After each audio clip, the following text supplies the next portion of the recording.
இங்க பாருங்க வாழை பூ பாருங்க எப்படி அழகா இருக்கணும் ரெண்டு பாக்க. பூவை பறிக்கிற நேரத்துல பறிக்காம விட்டுருக்கான்.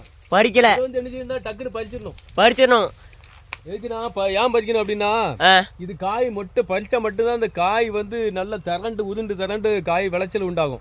நீளமோட எதனால அப்படின்னா இந்த காய்க்கு சத்து வந்து இந்த நீர் சத்து வந்து இந்த காம்பு வழியா இங்க இது வரை வந்துட்டே தான் இருக்கும். சரி சரி. ஆனா இதுல துண்டை மொழிச்சு அப்படின்னா காய் பறிக்க ஆரம்பிச்சிடும். காய் பருத்துரும். இதுதான் இதுல வந்து என்ன நடக்குன்னா, இதுல ஒரு பூ ஒண்ணு இருக்கு. இதான் பூ. ஆமா, வாழைப்பூ. இதுல வந்து என்ன இருக்கு அப்படின்னா உள்ள தேன் இருக்கும். தேனு இது உள்ள என்னன்னா இந்த கொசு தேன் உரியுதுல. ஆமா, கொசு சின்ன சின்ன பொடி பொடி கொசா இருக்குல்ல. ஆமா, இது வந்து என்ன செய்யும்னா இதுல இருக்க தேனை உறிஞ்சு மகரந்த சேர்க்கை வழியா அது உணவை சேகரிக்கும். அதுக்கு இருக்க குஞ்சு தேனுக்கு, தேனீச்சி, கொசு தேனு, குருவி, இந்த இது எல்லாமே வந்து சின்ன சின்ன வண்டு பூச்சி எல்லாமே வந்து அதுக்கு தேவையான உணவு வந்து இது தேனில இருக்கும்.